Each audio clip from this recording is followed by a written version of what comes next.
Hello guys, welcome back, and today we'll be trying to install a shallow well pump.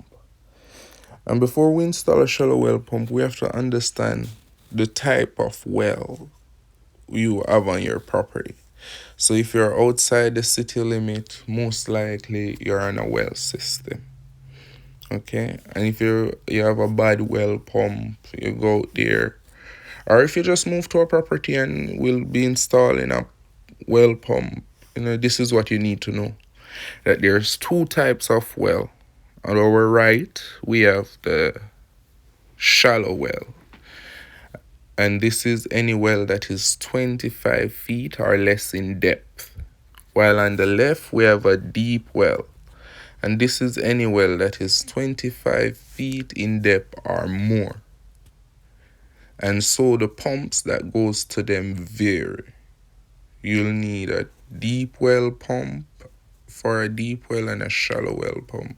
And the difference is that a deep well pump is submersible. So that means it has to be lowered down into the well in order to send the water up. And then as for a shallow well pump, the pump is above ground and is usually visible. And to test what type of well you have, just in case there's no setup, you want to know what kind of well you have, you lower a weight down into the well. And this is a deep well pump. I'm sorry. This is a deep well pump. So any well that is 100 foot or more, you'll need a pump like this. And most likely, chances are I won't be installing a deep well pump. So you can find that video somewhere else. But this is what they look like, and the cost of these are on Lowe's. So you can go to Lowe's and just type in deep well pump and it'll bring up the price, and you probably watch a next how to install video on a deep well.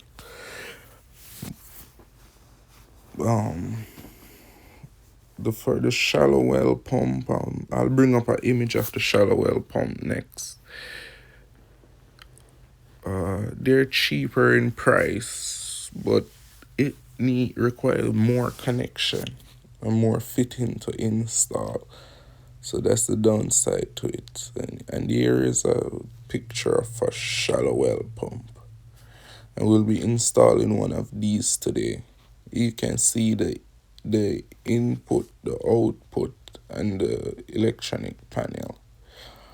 Inside here, there's a switch that you can change the voltage of the pump from 120 to 150. So, yeah, but that depends on the type of electricity that's at the property.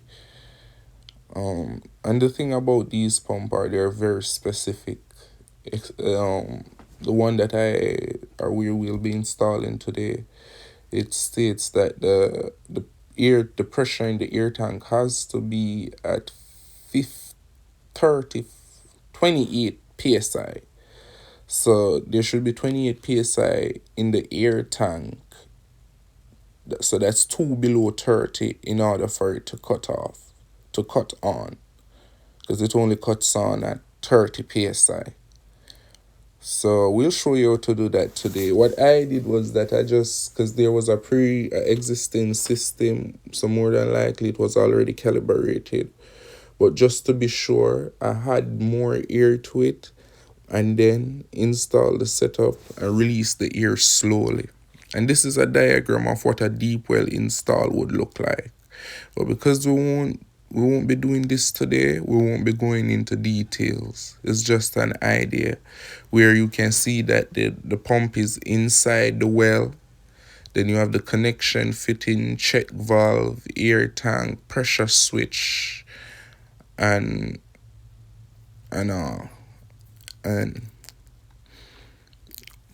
we'll be installing most of these fittings today. The air tank was already installed. There's the pressure switch is already inside the shallow well pump.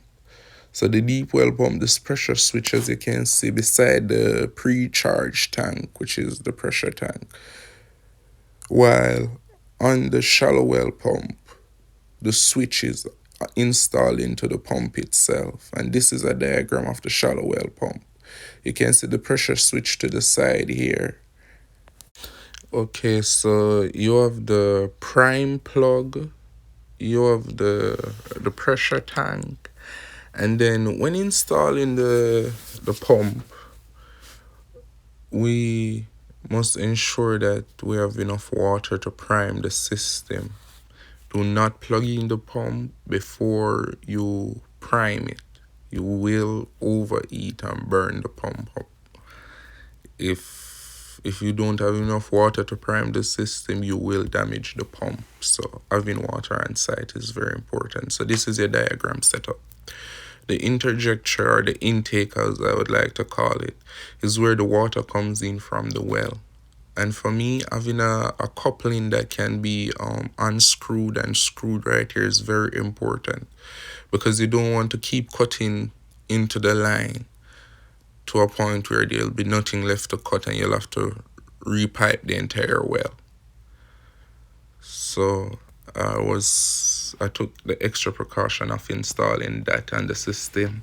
You have the pressure tank, which on the pump that I've purchased, the pressure tank must be at 28 psi, as I explained before. So I don't think I'll show you how I'll do it, because it's very hard to work with the camera by myself. So usually it is 1 inch. The pipe coming from the well, most shallow well, is 1 inch, and the well, so you'll need a 1 inch male coupling, male to female coupling, and in the top you'll have a 1 inch to a 3/4 inch threaded brass piece in order to create the pressure gauge. So let's get to it. Let me show you what I'm talking about. Here we have our pump installed, air tank and all. The interjector, the intake, where I see is currently too short. They have cut it down too much. So I'll be installing a service coupling here. And I don't know what they was doing, because all you need is a simple 1 inch. So they got a 1 inch to a 2 inch and went back down to a 1. It's just a mess. But let's look at this pump that I've brought to install. And this is this pump. I'm trying to remember the horsepower. It is, I think, 7th. I cannot remember. Well, it's almost 1 horsepower. Yeah, 3/4. Yeah, 3/4 horsepower. Yeah. So I've gone ahead and I've removed the pump, and this is what it looks like, because I had to cut the pump out, and this is what I'm talking about. So we'll fix all of that when installing the new pump. And this is the pump again. So this is the fitting that I was telling you about. You can see whenever it's time to replace, for the next service, you can just unscrew the pump from the well. And this is the male piece, 1 inch male piece, straight into the I'll apply a little bit of Teflon tape. But that's a 1 inch male coupling to female. I'm not really a plumber. I can't tell you the coupling, but 1 inch, and you add your Teflon tape and you screw and you tightly, you firmly, and make sure it's tight. It's water, so 1 inch male coupling being inserted, and that is the drain plug right there above the out.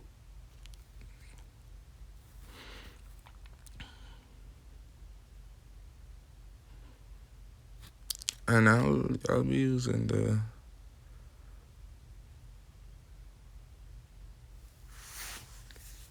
a pair of pliers to get it firm. And this is what it looks like when see no threading exposed all the way in. And so we got it dry fitted. It will be going like this. And there should be a check valve. I would like to install a check valve, but the price on it was going up, so the check valve isn't really needed because the pressure tank is there. So you'll clean it with your PVC cleaner first. Make sure all your fitting and couplings clean. And from the well to the pump, we are working with 1-inch diameter piping, PVC piping. And this is after it's cleaned up. I give it a next dry fitting just to make sure. Dry fit it again, guys, and then we finally made the install. So this is what it should look like. This is what it should look like. And as I say, you just untwist there to remove the pump next time. So I think remember to install that piece. Next we'll go ahead and remove the power cord from the old unit to the new unit, and it's simple as placing the black next to the black, the white next to the white, and the grounds is connected to the green screw. So that's where you ground it. And then and this is the pressure switch.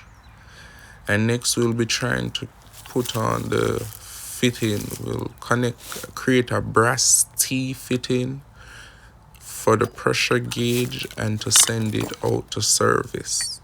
So you'll need a 3/4, a 1-inch to 3/4 threaded brass piece, and then a 3/4 brass T. You connect the pressure gauge, which I think gets down to 1/4. So you'll have to get the pieces to bring it back to 3/4.